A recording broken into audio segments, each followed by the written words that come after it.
Hi, this is Tripura. Today we are going to discuss very important and panic situation whole the world. కాకపోతే మనం ఏం చేస్తున్నాం అంటే దాన్ని ఒక పక్కన పెట్టేసి మర్చిపోయి హ్యాపీగా మాస్కుల్ని శానిటైజేషన్ని కూడా వదిలేసి తిరిగేస్తున్న సిచ్యువేషన్లో అదే నేనున్నాను అంటూ మన డోర్లు కొట్టి మరి మనం లాక్ చేసే సిచ్యువేషన్స్కి వచ్చేసామండి. సో అదేనండి కరోనా సెకండ్ వేవ్. సో ఇలాంటి సిచ్యువేషన్స్ అన్నిటికీ కూడా మనమే కారణం అంటారా? ఇలా గ్రూప్ గ్యాదరింగ్లని లేకపోతే మాస్కులు పక్కన పెట్టేయడం అంటారా? లేకపోతే ఇప్పుడున్న సిచ్యువేషన్లో కొన్ని స్టేట్స్ కాదు కదా, కొన్ని వరల్డ్ మొత్తంలోని కూడా కంట్రీలో చాలా మటుకి లాక్డౌన్లోనే గడుపుతున్నాము. సో ఇదంతా దేనికోసం అంటారు? ఏ రీజన్స్ వల్ల వచ్చినాయి అంటారు? ఇది మన స్వయంకృత అపరాధం అంటారా? లేకపోతే ఏంటి దీనికి మన ఏమన్నా జీవన శైలిలో ఏమైనా చేంజెస్ రావాలంటారా? ఇలాంటి విషయాలన్నీ కూడా చాలా క్వశ్చన్స్ మనం ఇప్పుడు డిస్కస్ చేయబోతున్నాము విత్ హోమియోపతి స్పెషలిస్ట్ అనొచ్చు, లేకపోతే ఇంకోటి ఏదైనా అనొచ్చు. సో డాక్టర్ గారు సరళ కుమారి గారు మనతో పాటు స్టూడియోలో ఉన్నారు. ఆవిడతోటి మాట్లాడి అసలు ఈ కోవిడ్ సెకండ్ వేవ్ యొక్క సిమ్టమ్స్ ఏంటి, దాని సివియారిటీని మనం ఎట్లా హోమియోపతి ద్వారా రెక్టిఫై చేసుకోవచ్చు, దానివల్ల మనకి ఇమ్యూనిటీ బూస్టర్స్ అని కొన్ని మనకేమన్నా హోమియోపతిలో ఉన్నాయా అన్న విషయాలన్నీ కూడా మనం ఇప్పుడు డిస్కస్ చేయబోతున్నాము. నమస్తే అండి డాక్టర్ గారు. నమస్తే అండి త్రిపుర గారు. యాక్చువల్గా very happy to have you here అండి. బికాజ్ ఇంత కరోనా టైంలో మేము అడగగానే మీరు వెంటనే టైం ఇచ్చి మాకు చాలా డౌట్స్ ఉన్నాయి, ఆ డౌట్స్ అన్ని క్లారిఫై చేయడానికి మీరు ముందుకు వచ్చినందుకు వెరీ హ్యాపీ అండి. ఇట్స్ మై ప్లెజర్ అండి. యాక్చువల్గా ఇప్పుడు చాలా క్వశ్చన్స్ ఉన్నాయి అడగడానికి. ఫస్ట్ ఆఫ్ ఆల్ ఏంటంటే ఆ కోవిడ్ అన్నది ఫస్ట్ కొంత ఓకే, ఇప్పుడు మనం ఏంటంటే వ్యాక్సిన్ వచ్చేసింది, సెటిల్ అయిపోతున్నాం, మాస్క్లు అవసరం లేదు, అన్న ఇదిలో వచ్చేసాము, శానిటైజర్స్ అవసరం లేదని. ఆల్ ఆఫ్ సడన్ మళ్ళీ సెకండ్ వేవ్ అనేసి ఈ మధ్య రీసెంట్గా అది కూడా జెట్ స్పీడ్లో వచ్చేస్తుంది. అది ఎంత ర్యాపిడ్లో మనకు అందరికీ కూడా అటాక్ అయిపోతుంది. అది కూడా ఈ మోర్టాలిటీ అన్నది కూడా చాలా ఎక్కువ ఉన్నదని వింటున్నాం. సో అసలు ఈ కోవిడ్కి టైంలో అయితే జలుబు దగ్గు అన్నది అండ్ ఫీవర్ అన్నది కామన్ సిమ్టమ్స్ అని అప్పుడు విన్నాం. అది కూడా ఏదో ఒక రోజు 2 days ఉంటుంది, తగ్గిపోతుంది అనేసి. బట్ ఇప్పుడు ఏంటంటే ఆ సిమ్టమ్స్ తగ్గిపోయి అసిమ్టమాటిక్గా ఉండి మనకి ఈ motions, diarrhoea feelings and diarrhoea symptoms and pink and eyes అన్నవి కూడా కలర్ చేంజ్ అవుతుందనేసి, ఆల్ ఆఫ్ సడన్ డెత్ కూడా కాజ్ అవుతుందనేసి వింటున్నాం. సో ఇది సేమ్ వైరస్ అంటారా డాక్టర్ గారు? First covid virus, second covid virus కూడా సేమ్. అయితే ఫస్ట్ కోవిడ్ వైరస్ మ్యూటేషన్ వల్ల ఏంటంటే అంటే దాని జీన్స్లో తేడా వల్ల వచ్చిందే ఇప్పుడు సెకండ్ కోవిడ్ వైరస్. అంటే మ్యూటేషన్స్ ఎక్కువ జరుగుతూ ఉందన్నమాట. దానివల్ల ఇప్పుడు సెకండ్ కోవిడ్ వైరస్లో ఫస్ట్ కోవిడ్ వైరస్కి ఉన్న సిమ్టమ్స్ కూడా కోల్డ్, కాఫ్, ఫీవర్ అనేవి ఉన్నాయి. వాటితో పాటు ఇది ఏం చేస్తుందంటే డైజెస్టివ్ సిస్టమ్ని ఎక్కువ అటాక్ చేస్తుంది. ఓకే, అంటే అట్లా ప్లేసెస్ కూడా చేంజ్ చేసుకుంటూ ఉంటాయండి. ఏది కావాలి వైరస్ దాని ఇష్టం బాడీలోకి ఒకసారి ఎంటర్ అయిన తర్వాత హార్ట్ని అటాక్ చేస్తుంది, లేకపోతే కొంతమందికి స్పీచ్ కూడా బ్లాక్ అవుతూ ఉంటుంది, కొంతమందికి ఏంటంటే హార్ట్ అటాక్, సడన్ డెత్స్ వస్తున్నాయి. ఇవన్నీ కూడా ఏంటంటే డిఫరెంట్ సిమ్టమ్స్ అనమాట. ఇప్పుడు న్యూ కరోనా వైరస్లో అయితే అబ్డామిన్ డిస్కంఫర్ట్, అంటే బాగా సివియర్ ఏంటంటే అబ్డామినల్ పెయిన్, లేకపోతే మోషన్స్, వామిటింగ్స్ ఒకటి, మళ్ళీ కార్డియాక్ అరెస్ట్, సడన్గా ఏంటంటే డెత్స్ వస్తున్నాయి.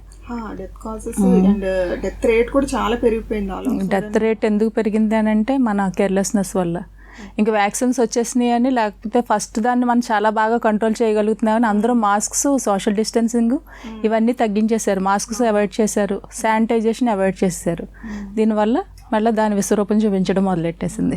అంటే ఈ రెండు కూడా ఒకదానికి సేమ్ బట్ వెర్షన్ వేర్ అంటే స్టైన్ డిఫరెంట్ అంతే. అండ్ ఇంకొకటి డాక్టర్ గారు, యాక్చువల్గా ఇప్పుడు మీరు చెప్పారు కదా ఫస్ట్ టైము కొన్ని మెడిసిన్స్ అది వాడేస్తే తగ్గిపోయిందని కాన్ఫిడెన్స్ వచ్చేసింది అనేసి. సో ఫస్ట్ టైము కోవిడ్కి అన్నది అయితే యూజువల్గా ఎవరైనా అటాక్ అయిన వాళ్ళకి హోమ్ ఐసోలేషన్ ఉండి అండ్ కొన్ని మెడిసిన్స్ వాడి కషాయాలు తాగేసి హ్యాపీగా ఐసోలేషన్ హోమ్ అనుకుంటా మొబైల్ పట్టుకుంటే కంట్రోల్ అయిపోయింది అని ఒక కాన్ఫిడెన్స్ అండ్ కంక్లూజన్కి వచ్చేసాం జనం అందరూ కూడా. ఏం కాదు, అందరికీ వస్తుందిలే, ఇది ఒకసారి అటాక్ అయిపోతే మనకి ఆ ఇమ్యూనిటీ వచ్చేస్తుంది అన్నది వచ్చేసింది మైండ్లో. బట్ అదే పాత్వేని ఇప్పుడు మనకి కొత్త స్ట్రెయిన్ కూడా యూజ్ చేయొచ్చు అంటారా? ఇప్పుడు కూడా సేమ్ ప్రొసీజర్ కంటిన్యూ అవ్వాలి. Social distancing first importance, sanitization, mask compulsory wear చేయడం. తర్వాత ఇప్పుడు గ్యాదరింగ్ ఎక్కువ అయిపోతుంది. ఇప్పుడు ఎప్పుడైతే ఏంటంటే కాన్ఫిడెన్స్ వచ్చేసింది, అందరికి వ్యాక్సినేషన్స్ వచ్చేసింది, లేకపోతే మాకు రాదులే, లేకపోతే వచ్చిపోయి ఉంటుందిలే, ఇలాంటి అపోహలు చాలామందికి ఉన్నాయి. దానివల్ల ఏం చేస్తున్నారంటే గ్యాదరింగ్ ఎక్కువ అయిపోతుంది. అందువల్ల ఏంటంటే ఈ మధ్యన అటాక్ అయ్యేది కూడా 45+ ఉన్న వాళ్ళకి, అంటే మిడిల్ ఏజ్లో ఉన్న వాళ్ళకి, ఎక్కువ స్టూడెంట్స్కి ఎక్కువ అటాక్ అవుతూ ఉంటుంది అనమాట. అండ్ డాక్టర్ గారు ఇప్పుడు మీరు అన్నారు కదా ఓవర్ కాన్ఫిడెన్స్ వచ్చేసిందని, రియల్లీ అదైతే కరెక్ట్ అండి. ఎందుకంటే వ్యాక్సిన్ వచ్చేసింది, ఒక్కసారి వేయించేసుకున్నాము, అండ్ ఇంకా మాస్క్లు అవసరం లేదు, 2 డోసెస్ పడిందంటే మనకి చాలా ఇమ్యూనిటీ వచ్చేసినట్టే, ఇంకా మనం ఎక్కడికన్నా వెళ్ళిపోవచ్చు అన్నది వచ్చింది కదా. అంటే ఇప్పుడు వన్స్ వచ్చాక అటాక్ అయిన తర్వాత ఇంకా మళ్ళీ రాదంటారా, రీసైక్లింగ్ అన్నది అవ్వదంటారా? అటాక్ ఒకసారి వచ్చిన తర్వాత యాంటీబాడీస్ బాడీలో ప్రొడ్యూస్ అవుతాయి. అయితే అవి యాంటీబాడీస్ చాలామందికి ఏంటంటే 3 months నుండి 5 months వరకునే బాడీలో ఉంటూ ఉంటాయి అన్నమాట, కొన్ని టైప్ ఆఫ్ వైరసెస్కి. దానివల్ల ఆఫ్టర్ 5 months మళ్ళీ రీఅటాక్ అయ్యే ఛాన్సెస్ ఎక్కువ ఉంటూ ఉంటాయి అన్నమాట. కొన్ని ఇంతకు ముందు వచ్చిన మీజిల్స్ వైరస్ అలాంటి వాటికి 90 years వచ్చినా కొంతమందికి యాంటీబాడీస్ బాడీలో స్టోర్ అయి ఉండేవి. అయితే ఈ వైరస్ మ్యూటేషన్స్ చేంజ్ అవుతూ ఉంటుంది కదా, అందుకని బాడీలో ఉండే యాంటీబయోటిక్స్ కూడా కొంచెం కన్ఫ్యూజన్ స్టేట్లోకి వెళ్తున్నాయి, వచ్చింది పాత వైరసా కొత్త వైరసా అనేది. అందుకని ఐడెంటిఫికేషన్ ప్రాబ్లం అవుతుంది వాటిలో కూడా, అంతే కన్ఫ్యూజన్లో ఉంటుంది. దానివల్ల అటాక్ అయిన వాళ్ళకి డిపెండింగ్ ఆన్ ఇమ్యూనిటీ సిస్టమ్, అంటే వాళ్ళది వెరీ లో ఇమ్యూనిటీ లెవెల్ అయితే కనుక వితిన్ 3 monthsలోనూ లేకపోతే 5 monthsలోనే రీఅటాక్ వచ్చే ఛాన్సెస్ ఉన్నాయి, ఛాన్సెస్ కంపల్సరీ ఉన్నాయి. మాస్క్, శానిటైజేషన్ ఇవి కంప్లీట్గా పర్ఫెక్ట్ వ్యాక్సినేషన్ వచ్చే వరకు కూడా మనకు సోషల్ డిస్టెన్సింగ్, మాస్క్స్, వ్యాక్సినేషన్ అనేది చాలా ఇంపార్టెంట్. అంటే ఇప్పుడు ఈ వచ్చిన వ్యాక్సినేషన్ అన్నది ఈ స్ట్రెయిన్కి యూజ్ కంపాటబిలిటీ అంటారా? అది ఇప్పటికి అందరికీ కూడా ఏంటంటే ఒక అంటే అది డౌట్లో కోవిడ్కే దానికోసం చేసింది అది, బట్ ఇది కొత్త వర్షన్ కదా, అది ఎంతవరకు హెల్ప్ అవుతుంది అంటారు? అది ఎంతవరకు హెల్ప్ అవుతుంది అని అంటే వచ్చిన వాళ్ళకి వస్తుంది, వ్యాక్సిన్ వేయించుకున్న వాళ్ళకి వస్తుంది, సెకండ్ డోస్ అయిన వాళ్ళకి కూడా మళ్ళీ కోవిడ్ వచ్చింది చాలామందికి, నాకు తెలుసున్న పేషెంట్స్లోనే ఎక్కువ మందికి. అందుకని ఏంటంటే సివియారిటీ అంత, అంటే దానివల్ల వచ్చే సైడ్ ఎఫెక్ట్స్ మేబీ ఏంటంటే కార్డియాక్ అరెస్ట్, లేకపోతే బ్లడ్ వెజల్స్లో బ్లాకేజెస్, లేకపోతే కాన్సిక్వెన్సెస్ ఉంటాయి కదా, అవి రిడ్యూస్ అవుతాయి కంపారిటివ్లీ. ఓకే అండి, రైట్ డాక్టర్ గారు. అయితే ఇప్పుడు ఈ మధ్య ఫస్ట్ దానికైతే పిల్లలకి అటాక్ అవ్వేది కాదు, అంత బాగానే పర్ఫెక్ట్, వాళ్ళకి కొంచెం ఇమ్యూనిటీ పవర్ ఉంటుంది, వాళ్ళకి వ్యాక్సినేషన్ చేయించుకోవడం వల్ల అనేసి విన్నాం. బట్ ఈ వర్షన్లో అయితే ఈ సెకండ్ వేవ్లో పిల్లలకు కూడా ఎక్కువ అటాక్స్ వస్తున్నాయి అని విన్నాము. సో పిల్లల్ని ఇప్పుడు ఐసోలేషన్ చేయడము, వాళ్ళు కంట్రోల్ చేయడం అంటే చాలా కష్టం, సో నార్మల్గానే కష్టం. అలాంటిది వాళ్ళని ఈ టైంలో, ఎందుకంటే వాళ్ళు they maybe carry for everybody, అవును, వాళ్ళు ఒక చోట ఉండలేరు కాబట్టి. సో అసలు వాళ్ళకి రాకుండా ఎలాంటి కేర్ తీసుకోవాలంటారు? రాకుండా కేర్ అనేది పేరెంట్సే తీసుకోవాలి. ఎందుకంటే పేరెంట్స్ బయటికి వెళ్ళి వచ్చిన తర్వాత జనరల్గా 3 years 4 years బిలో పిల్లల్ని బయటికి తీసుకెళ్ళకూడదు ఈ సిచ్యువేషన్లో. అయితే మనం బయటికి వెళ్ళి వచ్చిన తర్వాత మనం ఏంటంటే నీట్గా మనల్ని శానిటైజ్ చేసుకున్న తర్వాత పిల్లల్ని ముట్టుకోవాలి. మనం క్యారియర్స్ కింద వర్క్ చేసి వాళ్ళకి ఇన్ఫెక్షన్ వచ్చేటట్టు మనం చేస్తున్నాం, వాళ్ళు మనల్ని వదిలి ఉండరు. అందుకని మనం ఏం చేయాలంటే prevention is better than cure అనమాట. ఫస్ట్ వాళ్ళకి రాకుండా ముందు మనం శానిటైజ్ చేసుకోవాలి. ఇన్ కేస్ ఆల్రెడీ వాళ్ళకి వచ్చేసింది అంటే కనుక పేరెంట్ తనతో పాటు ఏంటంటే ఐసోలేషన్లోకి వెళ్ళడం బెటర్. ఇద్దరిలో ఒక పేరెంట్ కంపల్సరీ. ఇంకా అండర్స్టాండింగ్ ఉన్న పిల్లలు అయితే కనుక మనం ముందుగానే వాళ్ళకి మాస్క్ వాల్యూస్ గురించి, శానిటైజేషన్ గురించి చెప్పాలి. ఇంకా బిలో 5 years వాళ్ళు పిల్లలకి ఏంటంటే మాస్క్ కూడా ఉంచుకోరు. అందుకని ఒక పేరెంట్ బేబీతో పాటు ఐసోలేషన్లోకి వెళ్ళడం చాలా బెటర్, మ్యాండేటరీ. అది ఇంకేం చేయలేం, ఎందుకంటే వాళ్ళు ఇన్ఫెక్ట్ అయ్యారంటే ఇంట్లో గ్రాండ్ పేరెంట్స్, ముసలోళ్ళు ఎవరైనా ఉన్నారనుకోండి, వాళ్ళు వెంటనే అటాక్ అయిపోతూ ఉంటారు. వాళ్ళైతే ఇంకా డేంజరస్ సిచ్యువేషన్లోకి వెళ్ళిపోతున్నారు. ఉండలేరు, అదే మెయిన్. సో వాళ్ళకంటే ఫుడ్ వైజ్ అది ఏమన్నా స్పెషల్ ఫుడ్ అది అంటే ఈ టైంలో న్యూట్రిషియస్ ఫుడ్ చాలా ఇంపార్టెంట్, ఇమ్యూనిటీ సిస్టమ్ పెంచేవి. డ్రై ఫ్రూట్స్తో పాటు ఫ్రూట్స్ ప్లస్ మనం డైలీ యూజ్ చేసే దాంట్లో ప్రోటీన్ ఎక్కువ ఉండేటట్టు చూసుకుంటే చాలా బెటర్. ఓకే, డి విటమిన్ అలాంటివి కూడా అవసరం అంటారా ఈ టైంలో? ఎండలోకి వెళ్ళి కాసేపు కూర్చుంటే బెటరు ఈ టైంలోని. విటమిన్ డి అనేది చాలా ఇంపార్టెంట్, ఎందుకంటే బోన్స్ నది స్ట్రెంథన్ చేసి ఇమ్యూన్ సిస్టమ్ బాగా పెంచుతూ ఉంటుంది విటమిన్ డి. డి విటమిన్ కూడా డెఫిషియన్సీ రావడం వల్ల కూడా ఇది ఎర్లీ కొంత వస్తున్నాయి అన్నది విన్నాను. అది చాలా వరకు కరెక్ట్. ఎందుకంటే ఎప్పుడైతే విటమిన్స్ బాడీలో తగ్గుతూ ఉంటాయో ఆటోమేటిక్గా ఇమ్యూన్ సిస్టమ్ డౌన్ అయిపోతూ ఉంటుంది అనమాట. దానివల్ల విటమిన్ డి అనేది చాలా ఇంపార్టెంట్. ఓకే, రైట్ డాక్టర్ గారు. ఇప్పుడు ఈ మధ్య 18 to 45 years వాళ్ళకి ఎక్కువగా హై రేంజ్లో అటాక్ అవుతుంది, అది కూడా హై రిస్క్ కూడా ఫ్యాక్టర్ ఎక్కువగా ఉన్నదని వింటున్నాము, చూస్తున్నాము కూడా. సో అంటే అప్పుడు అంతకుముందు అయితే వాళ్ళకన్నా వీళ్ళకి వచ్చేది కాదు అనేది విన్నాం. 60 years అబోవ్ వాళ్ళకే కొంత డేంజరస్ జోన్లో ఉన్నారు, రెడ్ జోన్లో అని. బట్ ఇప్పుడైతే వీళ్ళు కూడా రిస్క్ జోన్లో ఉన్నారు అనేసి టీవీస్లో అది చూస్తున్నాం. సో వాళ్ళకి దేనికోసం అంటారు? అంటే జీవన శైలి, లైఫ్ స్టైల్ ఏమైనా చేంజెస్ వల్ల అంటారా, లేకపోతే what is the reason, main reason? 18 years తర్వాత నుండి 45 years వరకు వాళ్ళు ఏం చేస్తున్నారంటే గ్యాదరింగ్స్కి ఎప్పుడైతే మనకి రాదులే అని ఫీలింగ్ వచ్చిందో, అంటే అడ్వర్టైజ్మెంట్స్ కూడా అలాగే వచ్చాయి కదా, ఈ ఏజ్ వాళ్ళు ప్రొటెక్షన్ ఎక్కువ ఉంది, ఇమ్యూనిటీ బాగుంది, అందుకని వీళ్ళకి పర్వాలేదు, 45 లేకపోతే 50 అబోవ్ వాళ్ళకి ఏంటంటే అటాక్ ఎక్కువ ఉంటుంది అని చెప్పారు కదా. అయితే 18 to 45 years వాళ్ళు ఏం చేశారంటే ఎక్కువ మాస్క్స్ వదిలేయడం, శానిటైజేషన్ తీసుకోకపోవడం, గ్రూప్ గ్యాదరింగ్కి ఎక్కువ వెళ్ళడం, ఫంక్షన్స్ ఏమన్నా ఉంటే థియేటర్స్లో ఎంజాయ్ చేయడం, ఇవి స్టార్ట్ చేశారు. తర్వాత అర్నింగ్ స్టేజ్లో ఉన్న వాళ్ళు కంపల్సరీ ఆఫీసెస్ ఎప్పుడు ఓపెన్ చేస్తారని వాళ్ళు వెళ్ళడం మొదలెట్టారు. దానివల్ల వీళ్ళకి రావడం మొదలెట్టింది. వచ్చినప్పుడు ఏమైందంటే స్టార్టింగ్లో ఎసిమ్టమాటిక్గా వచ్చింది. ఇంతకుముందు అయితే 3rd day అవగానే ఫస్ట్ వేవ్లో సిమ్టమ్స్ తెలిసే, కోల్డ్లో కాఫ్, ఫీవర్ అనేది. ఈ సెకండ్ వేవ్లో 5th day కానీ 8th day వరకు కూడా సిమ్టమ్స్ ఏమి కనిపించట్లేదు. సడన్గా ఏంటంటే డైరెక్ట్గా ఏంటంటే సివియారిటీ ఆఫ్ సిమ్టమ్స్ ఎక్కువైపోతున్నాయి. దానివల్ల డేంజర్ జోన్లోకి ఎక్కువ వెళ్ళిపోతున్నారు వాళ్ళు. అందుకే ఎక్కువ ఇన్ఫెక్షన్ వాళ్ళకి ఉంటుంది ఇప్పుడు. ఓకే, సో అంటే లైఫ్ స్టైల్ చేంజెస్ వల్ల మనకి ఇలాంటి అటాక్స్ అనేవి వస్తున్నాయి అంటారు. అవును. ఓకే అండి. అండ్ ఇప్పుడు ప్రెగ్నెంట్ లేడీస్ అన్నది కూడా కొంత సెన్సిటివ్గానే ఉంటారు ఈ టైంలో. అవును. సో వాళ్ళు ఎలాంటి ప్రికాషన్స్ తీసుకోవాలి? అంటే తల్లికి బిడ్డకు కూడా ఏమన్నా డేంజర్, ఒకవేళ కరోనా వస్తే కనుక ఏమైనా డేంజరస్ లా ఏమైనా అవుతుందంటారా? ఇక్కడ తీసుకోవాలంటారు. మెయిన్ ప్రెగ్నెన్సీ లేడీ అయినా ఎవరైనా సరే అటాక్ అనేది అందరికీ ఒకలాగే అటాక్ అవుతుంది. అయితే ఎర్లీ ఏజ్ ఆఫ్ ప్రెగ్నెన్సీలో సరిగ్గా వాళ్ళు ప్రికాషన్స్ తీసుకోకపోతే అబార్షన్స్ అయ్యే ఛాన్సెస్ ఎక్కువ ఉంటూ ఉంటాయి బేబీకి.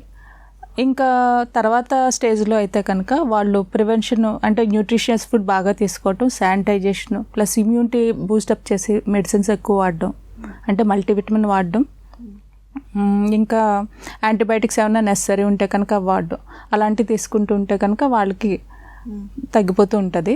అయితే వాళ్ళు కూడా ఐసోలేషన్ ఉండాల్సిన పరిస్థితి ఉంటూ ఉంటుంది వాళ్ళకి. కొంత డేంజరస్ జోనే అంటారు. కొంచెం అయితే డేంజరస్ జోనే. It depends on immunity level. వాళ్ళు జనరల్గా ప్రెగ్నెన్సీ రాగానే ఇమ్యూనిటీ లెవెల్ నార్మల్గానే హార్మోనల్ ఇంబ్యాలెన్స్ వల్ల తగ్గుతూ ఉంటుంది ఆ టైంలో. అందుకే మనం కూడా సప్లిమెంటేషన్ ఎక్కువ ఇస్తూ ఉంటాం ప్రెగ్నెన్సీ లేడీస్కి. ఇలాంటి సిచ్యువేషన్లో ఇంకాస్త కేర్ ఎక్కువ తీసుకోవాలి వాళ్ళు. ఓకే, రైట్ డాక్టర్ గారు. సో ఈ ప్రెగ్నెంట్ లేడీస్, పిల్లలు ఇవన్నీ ఓకే అండి. సో డాక్టర్ గారు, ఇందాక మీరు పార్టీస్ అని పిల్లల గురించి చెప్తే నాకు ఒకటి వచ్చింది. నేను కూడా ఇలాగే ఒక గ్యాదరింగ్కి వెళ్ళాను. గుడ్.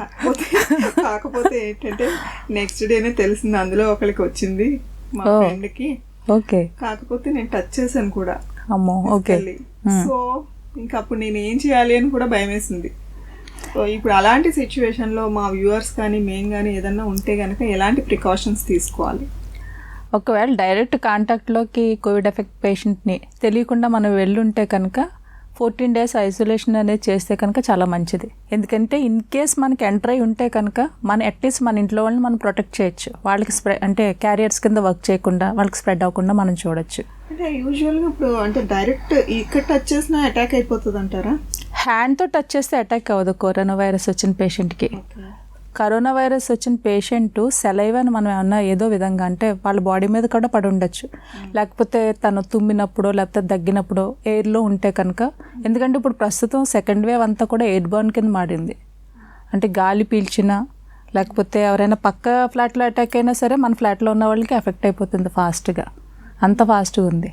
అందుకని వాళ్ళ మ్యూకస్ ఏంటంటే మనం ఏదైనా టచ్ చేస్తే కనుక అది మనం టచ్ చేసిన తర్వాత మనం వితౌట్ శానిటైజింగ్ అవర్ హ్యాండ్స్ మన కళ్ళు కానీ లేకపోతే ముక్కు కానీ దేన్నైనా టచ్ చేస్తే మనకి అటాక్ అయ్యే ఛాన్సెస్ ఎక్కువ ఉంటుంటాయి. ఇప్పుడు మీరు అలా చెప్తుంటే భయాసిందా? ఎందుకంటే నేను ఇక్కడే టచ్ చేస్తాను. Okay, nice. ఏం రాలేదన్నమాట అండి. Good. So thank God for that. తెలియకుండా నాకు నేనే మంచి చేసుకున్నాను అనమాట అండి. గుడ్. బట్ ఇలాంటి థింగ్స్ అయితే చేయకూడదు, అదైతే రాంగ్.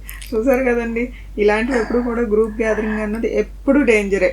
సో మనం ఎంత జాగ్రత్తగా ఉండి ఇలాంటి సిచ్యువేషన్ మనం ఓవర్కమ్ చేస్తే మనం చైన్ని బ్రేక్ చేసిన వాళ్ళు అవుతాము. యాజ్ ఏ సోషల్ రెస్పాన్సిబిలిటీ కింద నేను చేసింది అయితే తప్పేనండి. గాడ్ గిఫ్ట్ కింద బతికిపోయాను కానీ. సో రైట్ డాక్టర్ గారు, ఇంకొకటి ఏంటంటే ఇప్పుడు ఈ కోవిడ్ అన్నది వచ్చిన తర్వాత ఈ హోమియోపతి మెడిసిన్స్ అన్నది యూజ్ చేస్తే తగ్గుతుంది అని విన్నాను. బట్ దాని సివియారిటీ అన్నది స్లో ప్రాసెస్లో అవుతుంది, దాని ఎఫెక్ట్ అన్నది అనేది కూడా విన్నాను. సో ఈ కోవిడ్ ఎఫెక్ట్ అయిన వాళ్ళు ఇమ్మీడియట్లీ మీ దగ్గరికి రావాలా, లేకపోతే ఆఫ్టర్ అలోపతి వాడేసి యాంటీబయాటిక్స్ అవన్నీ వాడిన తర్వాత మీది కంటిన్యూషన్ చేయాలా? Because I heard that homeopathy even though మనం చిన్న జండు బామ్ వాడినా సరే తన పవర్ పనిచేయదని విన్నాను. అవును, యాంటీడోట్ అయిపోతూ ఉంటుంది హోమియో మెడిసిన్. సో అది ఎప్పుడు మీ దగ్గరికి రావాలి, మెడిసిన్ అన్నది ఎప్పుడు కంటిన్యూ చేయాలంటారు? లాస్ట్ ఇయర్ కోవిడ్ ఎఫెక్ట్ అయిన తర్వాత nearly 500 members above COVID affected పేషెంట్కి నేను ట్రీట్మెంట్ ఇచ్చాను. అందరూ కూడా they are good and healthy, వాళ్ళ ఇమ్యూన్ సిస్టమ్ బాగుంది. ఇప్పుడు ప్రస్తుతం ఏంటంటే కోవిడ్ సైడ్ ఎఫెక్ట్ అంటే ఆఫ్టర్ కోవిడ్ ఎఫెక్ట్స్ అనేవి వాళ్ళల్లో లేవు. అయితే కొంతమంది అలోపతి మెడికేషన్ అంటే వాళ్ళు నా దగ్గర వాడిన వాళ్ళు 500 మెంబర్స్ ఎవరైతే ఉన్నారో వాళ్ళు అలోపతి మెడిసిన్ కూడా నేను ఇచ్చాను. ఎందుకంటే వాళ్ళు థ్రోట్ ఇన్ఫెక్షన్తో ఉన్నప్పుడు వాళ్ళకి సంబంధించిన డాక్టర్ దగ్గరికి వెళ్ళారు, దాంతోపాటు మల్టీవిటమిన్ వాడారు నా మెడిసిన్తో పాటు సైమల్టేనియస్గా. ఆ మెడిసిన్కి ఈ మెడిసిన్కి మధ్యన ఇంటరాక్షన్ అట్టు ఏది ఉండదు. అంటే యాంటీబయాటిక్స్తో పాటు వాడచ్చు, హోమియోపతి వాడచ్చు, ప్రాబ్లం లేదు. అంటే మరి నార్మల్గానే పవర్ ఇది డిజాల్వ్ అయిపోతుంది అని విన్నాను, అది వేరు ఇది వేరు అంటారా ఇప్పుడు మీరు ఇచ్చే మెడిసిన్? హోమియోపతి అనేది ఏం చేస్తుందంటే వైటల్ రెసిస్టెన్స్, బాడీ యొక్క ఇమ్యూనిటీ సిస్టమ్ పెంచుతుంది. అది టోటల్ బాడీ ఇమ్యూనిటీ సిస్టమ్ని పెంచి ఏదైతే వైరస్ అటాక్ అయిందో దానికి ఎగెయినెస్ట్గా ఏంటంటే మన బాడీని ఏంటంటే ప్రిపేర్ చేస్తుంది అనమాట ఫైట్ చేయడానికి. మనకు అంత బలాన్ని ఇస్తూ ఉంటుంది హోమియోపతి అనేది. అందుకని ఇచ్చిన పేషెంట్స్ అందరిలోని కూడా ఆఫ్టర్ కోవిడ్ సైడ్ ఎఫెక్ట్స్ అనేవి లేవు. ఓన్లీ అలోపతి వాడి వచ్చిన వాళ్ళు కూడా నా దగ్గర ఉన్నారు చాలా మంది పేషెంట్స్. అంటే ఇప్పుడు మనకి కాన్సిక్వెన్స్ అయ్యింది అనగానే మీ దగ్గరికి వచ్చేయాలంటారా? నా దగ్గరికి వద్దు యాక్చువల్గా. అయితే బై ఫోన్ మాట్లాడడం, వీడియో కాల్లోనే మాట్లాడారు అందరూని పంపించి. వాళ్ళు అలా అటాక్ అవగానే ఏంటంటే ఫోన్ చేస్తే నేను వెంటనే పాజిటివ్ అని తెలియగానే కూడా, ఈవెన్ సిమ్టమ్స్ స్టార్ట్ అవగానే కూడా మనకి ఫస్ట్ రిజల్ట్ ఎప్పుడు కూడా నెగిటివ్ అని వస్తుంది. ఈ సెకండ్ వేవ్లో 3rd డేనో 4th డేనో పాజిటివ్ అని వస్తుంది. ఎప్పుడైతే సిమ్టమ్స్ స్టార్ట్ అయ్యానో నేను మెడికేషన్ స్టార్ట్ చేసేస్తుంటే వితిన్ 3-4 డేస్లో వాళ్ళ సిమ్టమ్స్ అన్నీ సబ్సైడ్ అవుతున్నాయి. సో అంటే ఇప్పుడు ఇంకొకటి వచ్చిన వాళ్ళకంటే ఓకేనండి, అంటే కొన్నిసార్లు ఆ పీరియడ్లో వాడితేనే సరిపోతుందంటారా? ఈ మెడిసిన్ అన్నది మనకి ఇంకా ప్రొలాంగ్ చేసుకుంటూ వాడాల్సి వస్తుందా హోమియోపతి? హోమియోపతి అనేది ఇమ్యూనిటీ సిస్టమ్ డెవలప్ చేయడానికి కాబట్టి, ఇప్పుడు మనం కోవిడ్ రాకుండా ఉండడానికి మనం అందరూ ఏం చెప్తున్నాం, ఇమ్యూన్ సిస్టమ్ బాగా డెవలప్ చేసుకోవాలి అంటే న్యూట్రిషియస్ ఫుడ్, మంచి న్యూట్రిషియస్ ఫుడ్ తినాలని అన్నాం. హోమియోపతి అనేది కూడా ఒక న్యాచురల్ సిస్టమ్ ఆఫ్ మెడిసిన్. దాన్ని కూడా ఏంటంటే ప్లాంట్స్ నుండి, మినరల్స్ నుండి తీస్తూ ఉంటారు, నేచర్ నుండే వస్తుంది అది కూడా. అందుకని ఈ మెడిసిన్ వాడడం వల్ల ప్రాబ్లం ఏమి ఉండదు. ఓకే, స్టార్ట్ చేసినప్పటి నుండి మనం కోవిడ్ ఏంటంటే కంప్లీట్గా క్యూర్, బయట కోవిడ్ డిసీజెస్ ఇది వైరస్ అటాక్ అవ్వట్లేదు అని వరకు కూడా ప్రొలాంగ్డ్గా వాడినా సరే మనకి ఏ విధమైన సైడ్ ఎఫెక్ట్ ఉండదు. అంటే మరి అది మనకి బాడీకి అలవాటు అయిపోతుంటారా? హోమియోపతి అనేది న్యాచురల్ సిస్టమ్ కాబట్టి బాడీకి అలవాటు అనేది ఏమీ ఉండదు. డైలీ వాడినా, డైలీలో 1 డేలో 10 times వాడినా సరే ప్రాబ్లం ఏమి ఉండదు. Okay right. కానీ కొంతమంది అలోపతి వాళ్ళు అంటున్నారు, మా దాంట్లో సైడ్ ఎఫెక్ట్స్ అన్నది మేము స్పెసిఫిక్గా మెన్షన్ చేస్తాము, బట్ మీ దాంట్లో అసలు ఏమీ అందులో మెన్షన్ చేయరు, దాని సైడ్ ఎఫెక్ట్స్ ఏమి వస్తాయో అనేసి కూడా కొంతమంది అంటే విన్నాను నేను. అవును. సో దానికి మీ సమాధానం? సైడ్ ఎఫెక్ట్స్ లేని మెడికేషన్ అంటూ ఏమి ఉండదు. హోమియోలో కూడా సైడ్ ఎఫెక్ట్ ఉంటుంది. దేనివల్ల అంటే మీరు సరైన డాక్టర్ దగ్గరికి వెళ్ళకపోతే, ఒకవేళ డాక్టర్ సరైన వాళ్ళైనా సరైన మెడిసిన్ మీకు సూట్ అయ్యి మెడిసిన్ ఇవ్వకపోతే మాత్రం కంపల్సరీ సైడ్ ఎఫెక్ట్ ఉంటుంది హోమియోపతిలో కూడా. డైరెక్ట్గా రాంగ్ మెడిసిన్ ఇచ్చారంటే లేని సిమ్టమ్స్ ప్రొడ్యూస్ అయ్యే అవకాశాలు ఎక్కువ ఉంటాయి. అందుకని హోమియో డాక్టర్ దగ్గరికి వెళ్ళేటప్పుడు selection of doctor and is mandatory for an patient. డాక్టర్కి ఏంటంటే సెలెక్షన్ ఆఫ్ డ్రగ్ అనేది చాలా ఇంపార్టెంట్. పర్ఫెక్ట్ డ్రగ్, సూటబుల్ అయ్యే డ్రగ్ పేషెంట్కి ఇవ్వాలి. అది పొటెన్సీ అంటారు, అంటే పవర్ ఉంటుంది హోమియోలో. అది కూడా పర్ఫెక్ట్గా ఆ ఇమ్యూన్ సిస్టమ్ని బట్టి మనం సెలెక్ట్ చేస్తూ ఉండాలన్నమాట. డాక్టర్ గారు, ఆర్సెనికం ఆల్బమ్ అనేసి ఈ ఆయుష్ వాళ్ళ ప్రోడక్ట్ వన్స్ అంటే లాస్ట్ ఇయర్ గవర్నమెంట్ వాళ్ళు చాలా పబ్లిసిటీ చేశారు దానివల్ల మనకి తగ్గుతుంది అనేసి. సో అంత డ్రాస్టిక్లో గ్రాఫ్ వెళ్ళింది, ఎందుకు నెమ్మదిగా డిజాల్వ్ అవ్వాల్సిన సిచ్యువేషన్ వచ్చిందంటారు? ఇప్పుడు ఎక్కడా వినపట్లేదు దాని ఏం సిమ్టమ్స్ అన్నది, దాని యూసేజ్ అన్నది. దేనికోసం అంటారు? ఇలా సడన్గా ఇన్ఫెక్షియస్ ప్రాబ్లమ్స్, ఇన్ఫెక్షియస్ డిసీజెస్ ఏమన్నా స్ప్రెడ్ అవుతూ ఉంటుంటే కన్నా జనాభాలో, అంటే హార్ట్ ప్రాబ్లమ్స్, ఇన్ఫెక్షియస్ డిసీజెస్ ఏదైతే సిమ్టమ్స్ ఉన్నాయో వాటిని బేస్ చేసుకుని హోమియోపతిలో ఒక డ్రగ్ని సెలెక్ట్ చేశారు లాస్ట్ టైం ఆయుష్ డిపార్ట్మెంట్ వాళ్ళు. ఎందుకంటే లాస్ట్ టైం కోవిడ్ వచ్చిన వెంటనే ఫస్ట్ మనకు వచ్చిందంటే థ్రోట్ ఇన్ఫెక్షన్, కోల్డ్, ఫీవరు, కొంచెం అబ్డామినల్ డిస్కంఫర్ట్. ఇవన్నీ కూడా ఆల్బమ్ అనే మెడిసిన్కి సూట్ అవుతాయి. అందుకని అంటే దాన్ని ప్రిస్క్రైబ్ చేశారు. ఇది ఎప్పుడైతే మ్యూటెంట్ స్ట్రెయిన్స్ డిఫరెంట్గా మ్యూటెంట్ అవుతూ వచ్చిందో కరోనా వైరస్, అది పనిచేయడం మానేసింది. అంటే అది పనిచేస్తుంది, డిపెండ్స్ ఆన్ ఇమ్యూనిటీ అనమాట. అంటే ఒక్క సింగిల్ రెమెడీయే పనిచేయడం లేదు. దాంతోపాటు in addition to that we have to give other medications also.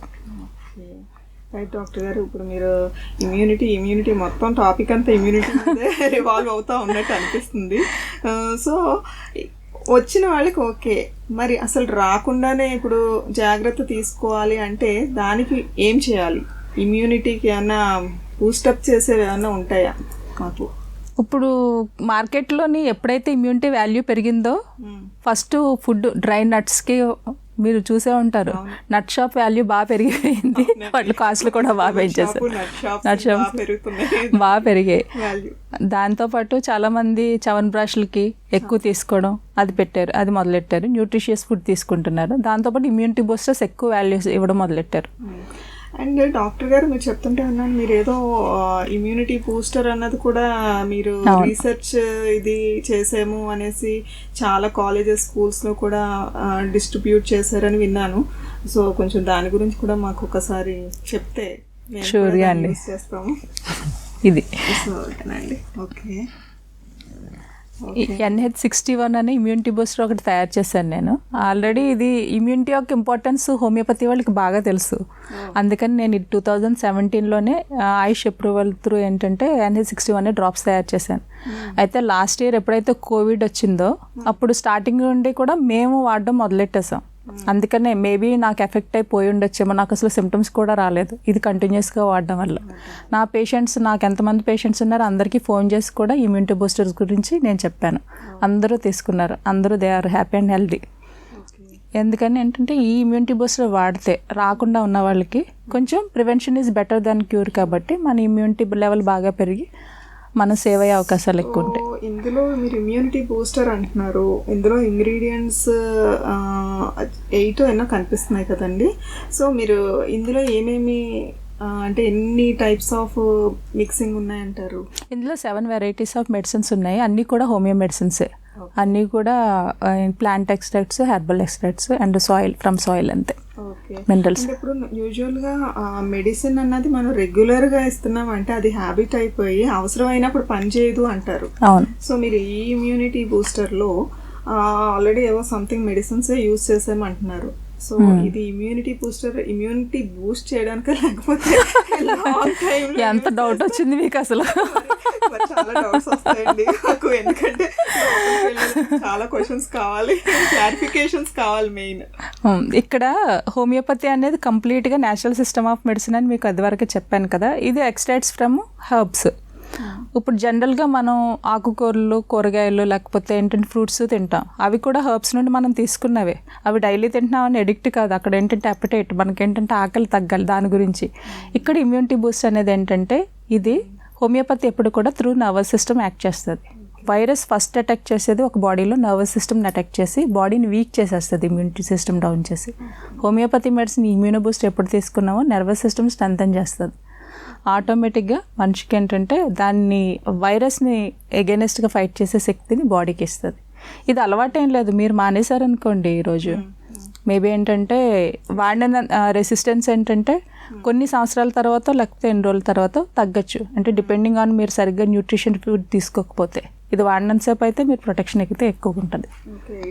Helmet అంటారా? హెల్మెట్ అంతే, షీల్డ్ షీల్డ్ కోవిషీల్డ్ మాది బాడీకి మొత్తం కోవిషీల్డ్ అంటారు. అవును. ఓకే, గ్రేట్ అండి.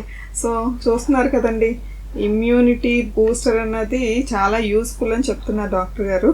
సో మేబీ మనం కూడా వాడి ఇంకొంచెం స్ట్రాంగ్ అవ్వాలి. So thank you so much అండి. అంటే మీ దగ్గరికి వస్తే మీరు ఆన్లైన్లో అవి కూడా మీరు సప్లై చేస్తారా? NH61 ఇమ్యూనోబూస్ట్ అనేది హెల్త్ మెగ్లోని 1 mg ఆయుష్లోని 1 mgలో కూడా మాది ఆన్లైన్లో దొరుకుతుంది. ఇమ్యూనోబూస్ట్ NH61 అని కొడితే తెలుస్తుంది. లేకపోతే homeobazar.com అని మాది ఓన్ వెబ్సైట్ ఉంది, దాంట్లో కూడా మీకు అవైలబిలిటీ ఉంటుంది. ఓకే, రైట్ డాక్టర్ గారు, thank you so much. So చాలా మా డౌట్స్ అన్నీ కూడా క్లారిఫై చేశారు. కాకపోతే నేను విన్నది ఏంటంటే మీరు ఇప్పుడు ఇది మీరే రీసెర్చ్ చేశారు అని విన్నాను. But I want to know about what's your real qualification and research చేశారంటే, ఎందుకంటే మీకు చాలా లిస్ట్ ఉందని తెలుసు, అవన్నీ చెప్పాలంటే కొంచెం నాకు కష్టం చెప్పిస్తున్నాను. థ్యాంక్ యూ త్రిపుర గారు. చెప్పండి. నాకు 17 years ఎక్స్పీరియన్స్ ఉంది హోమియోపతిలో. అయితే ఫస్ట్ ఇయర్ నేను చదివింది BHMSఏ. కాకపోతే ఫస్ట్ ఇయర్ చదివేటప్పటి నుండి కూడా ఈవినింగ్ టైంలో నేను మా లెక్చరర్స్ దగ్గరికి వాళ్ళు అసలు ఎలా ట్రీట్ చేస్తారు పేషెంట్స్ అని ఫస్ట్ ఇయర్ నుండే వెళ్ళేదాన్ని. మా ఫ్రెండ్స్ అందరూ కూడా వేరే చోటికంటే వేరే డాక్టర్స్ కింద డ్యూటీ డాక్టర్స్ కింద జాయిన్ అయ్యారు. కానీ ఏంటంటే నాలెడ్జ్ చాలా ఇంపార్టెంట్ ఈ టైంలో. అంటే బుకిష్ నాలెడ్జ్ కన్నా ఎక్స్పీరియన్స్ చాలా ఇంపార్టెంట్ అని నేను ఈవినింగ్ అవగానే వెళ్ళేదాన్ని. దానివల్ల నాకు కంప్లీట్ అవగానే నేను క్లినిక్ ఓపెన్ చేసుకున్నాను. తర్వాత 76 products 2017లో రీసెర్చ్ చేసి 76 డిఫరెంట్ వెరైటీస్ ఆఫ్ డిసీజెస్కి డ్రాప్స్ నేను తయారు చేశాను. దాని పేరు నియాన్ ప్లస్ హోమియోపతి, అందుకని NH అని పెట్టాను, నియాన్ ప్లస్ హోమియోపతి పేరు. నేను మళ్ళీ హెయిర్ కేర్లో స్పెషలైజేషన్, ఇన్ఫర్టిలిటీలో, మళ్ళీ చిల్డ్రన్ డిసీజెస్ అన్నిటికి కూడా నేను పర్ఫెక్ట్ క్యూర్ వితౌట్ సర్జరీస్ నేను మెడికేషన్ ఇస్తాను. 2005లో నాది కంప్లీట్ అవగానే మ్యారేజ్ అయిన తర్వాత వైజాగ్ మా హస్బెండ్ వాళ్ళని అక్కడ ఫ్రీ సర్వీస్కి వెళ్ళేదాన్ని, తల్లువాడ. అక్కడ 1 year చేశాను. 1 year చేసిన తర్వాత నాకంటూ ఒక సిస్టమ్ నేను ఫామ్ చేసుకున్నాను. సిస్టమ్ ఫామ్ చేసుకుని తర్వాత రీసెర్చ్ మోడ్లోకి వచ్చాను. అంటే ఏదన్నా పేషెంట్ వచ్చారంటే హోమియోపతి అనేది చాలా స్లోగా తగ్గుతుంది, లేకపోతే ఏంటంటే చాలా టైం పడుతుంది అని చాలామంది అపోహ. ఇప్పుడు నా దగ్గర 104 ఫీవర్ ఉన్న వాళ్ళు కూడా వస్తారు. అలోపతి దగ్గరికి వెళ్తే 3-4 days లేకపోతే 5 days మెడికేషన్ ఇస్తారు కదా యాంటీబయాటిక్తో పాటు. అలాగే హోమియోపతిలో నేను ఇస్తాను, 5 daysలో మొత్తం అన్నీ తగ్గిపోతాయి వాళ్ళకి. 104 యాంటీబయాటిక్స్ యూజ్ చేస్తే సివియారిటీ దాని సైడ్ ఎఫెక్ట్స్ ఏమి ఉండకుండా ఇదైతే మనకి యూస్ఫుల్ అవుతుంది. కంప్లీట్గా హోమియోపతి సిస్టమ్ మీద బిలీఫ్ ఉన్న వాళ్ళు అయితే ఇటువైపుగా టర్న్ అయ్యి వస్తారు కంప్లీట్గా. అదే. అండ్ ఇంకా అంటే రీసెర్చ్ అన్నది PhD చేశారండి? PhD చేయలేదు, నేను ఓన్లీ BHMS దగ్గర ఆపేశాను. అయితే ఏదన్నా పేషెంట్ న్యూ సిమ్టమ్స్తో కానీ న్యూ డిసీజ్తో కానీ వస్తే ఫాస్ట్గా తగ్గించడానికి నేను రీసెర్చ్ చేసేదాన్ని. అలా ఇప్పుడు 76 వెరైటీస్ ఆఫ్ డిఫరెంట్ డిసీజెస్కి 76 డ్రాప్స్ NH61 నుండి NH76 వరకు కూడా నేను డ్రాప్స్ కనిపెట్టాను. దాంట్లో భాగంగానే NH61 అనేది ఇమ్యూనోబూస్ట్ అనమాట. దానికి అప్రూవల్ బై ఆయుష్ డిపార్ట్మెంట్ నుండి నేను 76 productsకి అప్రూవల్స్ తీసుకున్నాను. సో ఇంకా ఏంటంటే చెప్పండి. ఇంకా KGBV స్కూల్స్ అని విన్నారా మీరు? Central government aided children schools, Kasturba బాలికలది. 2017లో నేను AP గవర్నమెంట్లో మొత్తం 352 స్కూల్స్ ఉన్నాయి. నియర్లీ 76,000 పీపుల్ ఉన్నారు చిల్డ్రన్, అడోలసెంట్ చిల్డ్రన్కి. అయితే ఆ చిల్డ్రన్కి అసలు వాళ్ళకి అడోలసెంట్లో ఎలాంటి ప్రాబ్లమ్స్ వస్తే వాటికి ఏ మెడికేషన్ వాడాలి అనేది వాళ్ళకి సరిగ్గా తెలియదు పిల్లలకి. అందుకని వాళ్ళకి వెళ్ళి కౌన్సిలింగ్ ఇచ్చి వాళ్ళకి 15 varieties of problems, over bleeding కానీ, లేకపోతే PCOD ప్రాబ్లము, అంటే వైట్ డిశ్చార్జ్, లేకపోతే menstrual pain, anaemic condition, calcium, ఇలాంటి జనరల్గా వచ్చే 15 వెరైటీస్ ఆఫ్ ప్రాబ్లమ్స్కి ఒక కిట్ నేను తయారు చేశాను. గవర్నమెంట్, AP గవర్నమెంట్ నాకు ఒక వర్క్ ఆర్డర్ కూడా ఇచ్చింది మొత్తం 352 స్కూల్స్కి. Thank you. తర్వాత ఇప్పుడు నేను ఇన్ఫర్టిలిటీ కేసెస్ ఎక్కువ తీసుకుంటున్నాను, అన్నీ కూడా సక్సెస్ అవుతున్నాయి 99% వరకు. ఇంకా 1% పేషెంట్ నేను చెప్పినట్టు వాడకపోతేను, లేకపోతే ఏజ్ వల్ల, హార్మోనల్ ఇంబ్యాలెన్సెస్ వల్ల, తర్వాత థైరాయిడ్ ఒకటి, డయాబెటీస్, హెయిర్ ఫాల్ ట్రీట్మెంట్స్, ఇవన్నీ కూడా నేను చేస్తున్నాను. So thank you so much అండి మీ వాల్యుబుల్ టైంని అండ్ మాకు ఎంత నాలెడ్జ్, ఎందుకంటే ఇప్పుడున్న ప్యానిక్ సిచ్యువేషన్లో మనం స్కిప్ చేయాలంటే కొంత నాలెడ్జ్ అన్నది మనకు పర్సనల్గా కూడా తెలుసుకుని ఉండాలి. తెలుసో తెలియకో చాలా మిస్టేక్స్ చేస్తూ ఉంటాము. సో ఇలాంటివన్నీ కూడా మనం ఏమేం చేయకూడదు, ఏమేం చేయాలి అన్నది కూడా మీరు చెప్పినందుకు థ్యాంక్ యూ సో మచ్ అండి. థ్యాంక్ యూ త్రిపుర గారు. సో చూసారు కదండి, ఈరోజు మనం ఈ ఎపిసోడ్లో మనం చేస్తున్న మిస్టేక్స్ నుంచి కానీ ఎలాంటి మిస్టేక్స్ చేయకూడదు, ఎలాంటి ఫుడ్ తీసుకోవాలి, ఎలాంటి వాటికి ఎలాంటి కేర్ తీసుకోవాలన్న విషయాలన్నీ కూడా డాక్టర్ సరళ గారు హోమియోపతి ద్వారా రెక్టిఫై చేసుకోవచ్చు అని కూడా ఇన్ఫర్మేషన్ మనకి ఇచ్చారు. ఇమ్యూనిటీ బూస్టర్స్ అన్న వాటిని కూడా మనం యూజ్ చేసుకుంటే రెగ్యులర్గా వాడితే కనుక మనకి ఎలాంటి వైరస్ నుంచైనా కూడా తప్పించుకోవచ్చు అన్న విషయం మనకి క్లియర్గా తెలుసుకున్నాము. సో వీటిని మనం యూజ్ చేసుకుని మన ఇమ్యూనిటీ అన్నది గ్యారంటీగా పెంచుకుంటే ఎక్కడో ఉంటామండి. ఏ వైరస్ కాదు, ఇంకెలాంటి వైరస్ అన్నా సరే మనము ఖచ్చితంగా తప్పించుకోవచ్చు. So this is Tripura signing off.